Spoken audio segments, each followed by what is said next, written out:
Hello friends, welcome to my channel. તો friends, આજે આપણે બનાવીશું ખમણ ઢોકળાની રેસીપી. જે ખમણ ઢોકળા આપણે બહારેથી લઈ આવીને ખાય છે એ જ રીતના આપણે બનાવીશું.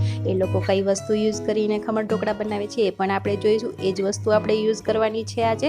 તો ચાલો વિડીયો સ્ટાર્ટ કરી દઈએ. અને હા, વિડીયો સ્ટાર્ટ કરતાં પહેલાં રિક્વેસ્ટ છે કે તમે હજી સુધી મારી ચેનલને સબસ્ક્રાઈબ ના કરી હોય તો જરૂરથી કરી દેજો, અને સાથે રહેલા બેલ આઇકન ઉપર પણ પ્રેસ કરી દેજો, જેથી તમને મારા નવા વિડીયોના નોટિફિકેશન મળતા રહે. તો અહીંયા ખમણ ઢોકળા બનાવવા માટે મેં 2 કપ બેસન લઈ લીધો છે. બેસનને આપણે ચાળી લઈશું. ઢોકળા બનાવવા માટે હંમેશા બેસનને ચાળીને જ યુઝ કરવો. તો આ રીતે બેસન મેં ચાળી લીધો છે. હવે એક અલગ બાઉલની અંદર આપણે 1.5 કપ પાણી લેવાનું છે.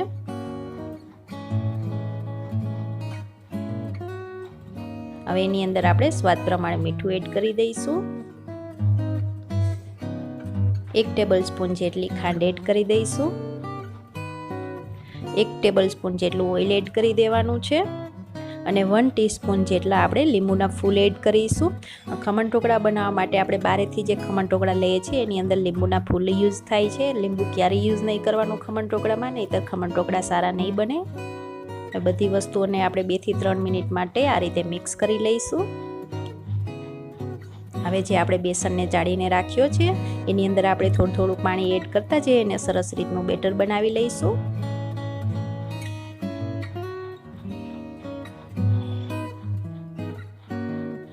તો આ રીતે થોડું પાણી એડ કરતા જવાનું અને બેટર તૈયાર કરતું જવાનું છે.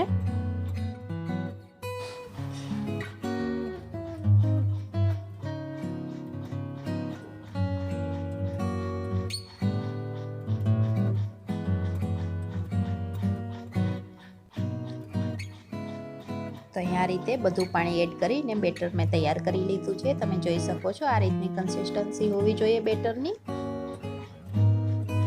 હવે અહીંયા મેં 2 કેક મોલ્ડ લીધેલા છે, એને મેં ગ્રીસ કરી લીધા છે. તમે આની જગ્યાએ કોઈ પણ થાળી પણ લઈ શકો છો. એને ઓઇલથી ગ્રીસ કરી લેવાની. હવે બેટર જે આપણે બનાવીને રાખ્યું છે એની અંદર આપણે બેકિંગ સોડા એડ કરી દઈશું 1 ટીસ્પૂન.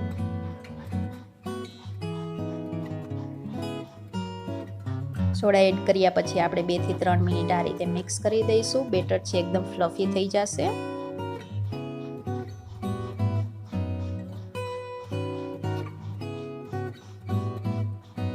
હવે જે આપણે મોલ્ડ તૈયાર કરીને રાખ્યા છે એની અંદર આપણે બેટર એડ કરી દેવાનું છે.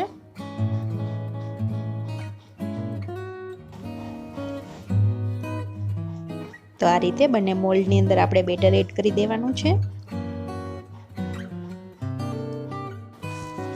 હવે અહીંયા સ્ટીમરની અંદર પાણી એડ કરી અને 5 મિનિટ પહેલાં જ મેં પ્રીહીટ માટે રાખેલા હતા, તો એની અંદર આપણે મોલ્ડને એડ કરી દઈશું.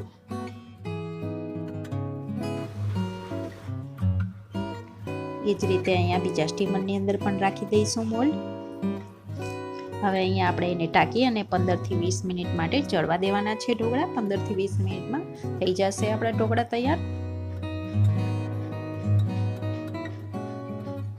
તો અહીંયા 15 થી 20 મિનિટ થઈ ગઈ છે. તમે જોઈ શકો છો આપણા ખમણ સરસ રીતે ફૂલી ગયા છે. આ રીતે ટૂથપીકથી પણ આપણે ચેક કરી લઈશું.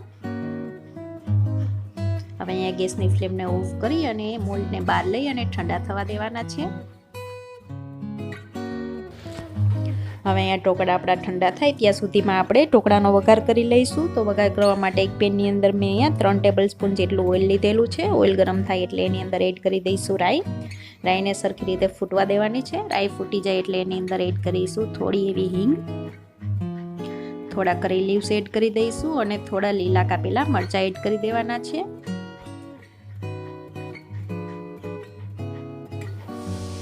હવે આ બધી વસ્તુ એડ કર્યા પછી અહીંયા ગેસની ફ્લેમને મેં બંધ કરી દીધી છે. અને ફ્લેમ બંધ કર્યા પછી આપણે એની અંદર એડ કરીશું 1.5 કપ જેટલું પાણી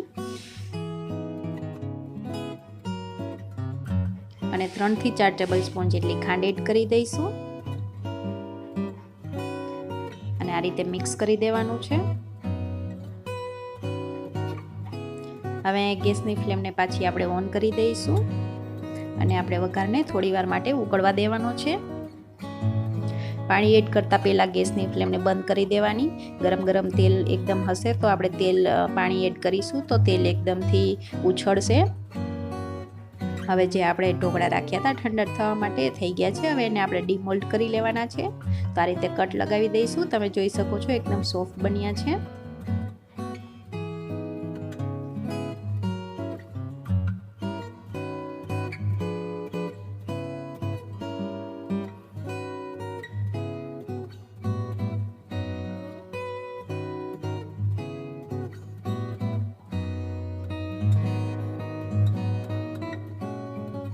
તો અહીંયા મેં બંને મોલ્ડને ડીમોલ્ડ કરી લીધા છે અને એક પેનની અંદર કાઢી લીધા છે. એની ઉપર આપણે વઘાર એડ કરી દેવાનો છે આ રીતે.